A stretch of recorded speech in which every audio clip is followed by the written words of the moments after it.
Oh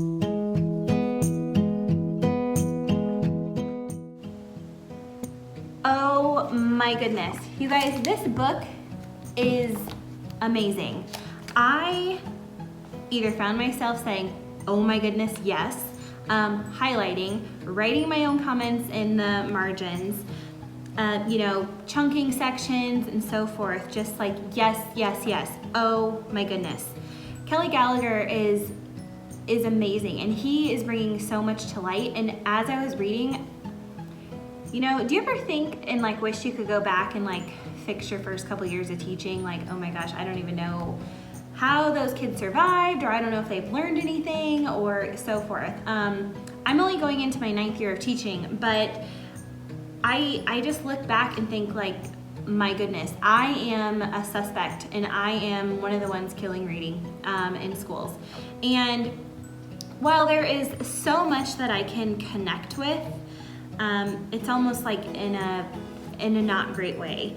The part about like chunking the text, it was funny, the Killer Reader Casserole, and that was listed on, or written on page 73 in the book. It's a recipe for killing our young readers. It's like, oh, hey, here's a book, you guys. We're just gonna take it apart and so forth. When I was at the elementary level, I am so guilty of that. It's, everyone says chunk the text, and it's part of a text-dependent analysis and all of these things. And as I moved into a middle school position and working with gifted students, they just want to read. They don't want to stop every single day and talk about the chapter, or they want like a larger section of text to read. And that's what's been hard, I think. Sometimes teachers, especially, reading or ELA teachers, don't always think about all students. They teach the middle and what's easiest, and so they might tell their students things like, okay guys, only read chapter 1 tonight, and we're gonna, we will talk about it tomorrow in discussion. And that is just not, that is not good. In connection, just like me, myself, I found that I did not love reading when I was younger, and I think especially at the middle school, because I know that this book is really written more towards, I would say, adolescent teachers, middle school, secondary teachers, but I think all teachers can benefit, and that's something I'm going to talk about in the application video that you can click on my Canva page. But one of the things that I absolutely remember and despised, and I understand if not everyone has the same opinion, but AR testing, accelerated reader, that is not a reading program. That is a thing that gives kids anxiety about testing, and oh my gosh, am I going to remember all the text, and what if I don't meet my points, and all of these things. The reason why I bring that up is because one of the middle schools that I teach at does that, and the kids hate it. They absolutely hate it, and it is, it's forcing kids to read when they don't want to read. And like he said on page 28, Kelly Gallagher just wrote that students need authentic reading as well, and that is something that I can say that I connect with. I'm big on current events, and I often have my students reading newspapers, or we're, doing things differently, reading out of magazines, because that's real life, you guys.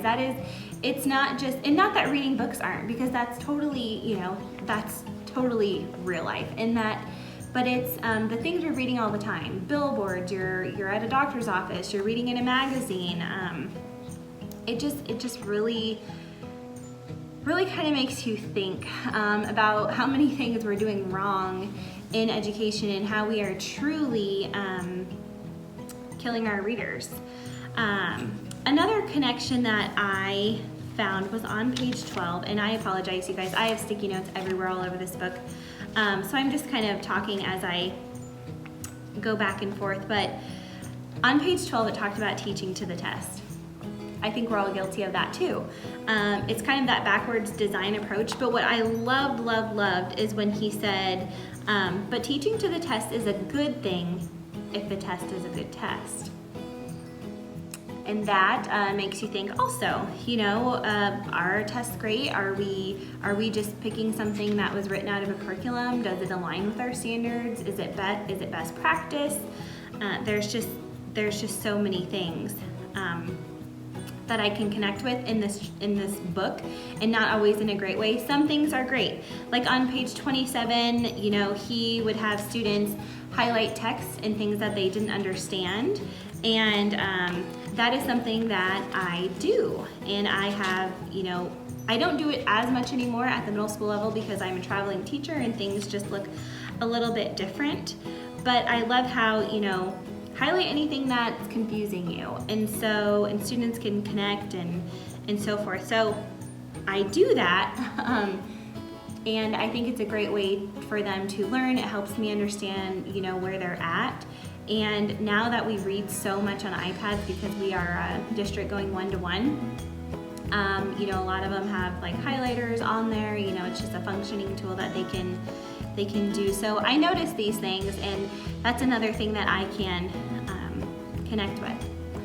Another thing following that, he talked about the Al-Qaeda situation with the two, I think it was the two girls, and it was kind of related to that text, you know, highlighting the text that I had talked to you about. And when it was funny, you know, I had to laugh here because I think there's so many students who don't know what's going on in the world, you know, especially the quote in the text on page 27, when it said, "Who is this Al guy?"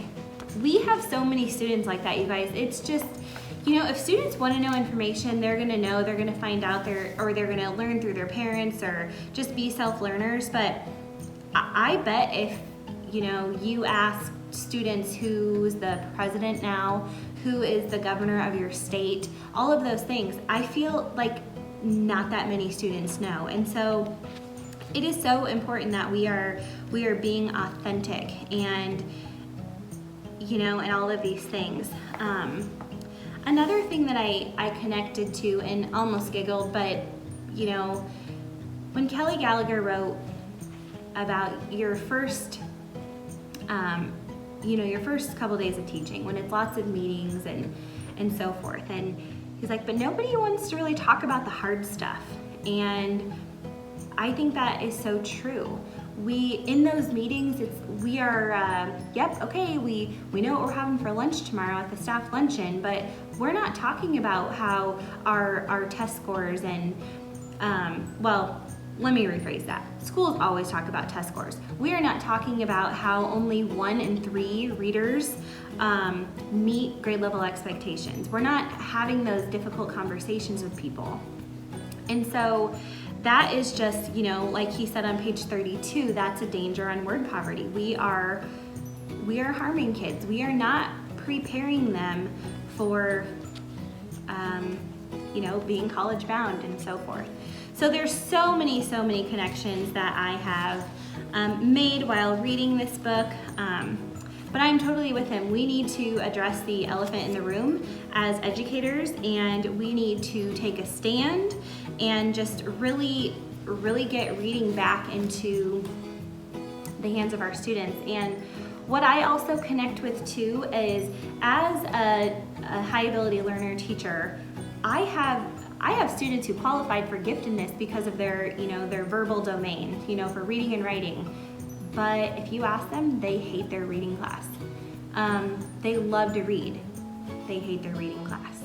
And so I just think as a culture and like who we are, and as educators and so forth, we need to stop doing the killer reader casserole. We need to stop some of the methods that we know aren't working, and just really try to change what we're doing. We need to find that sweet spot, like it said in chapter 4.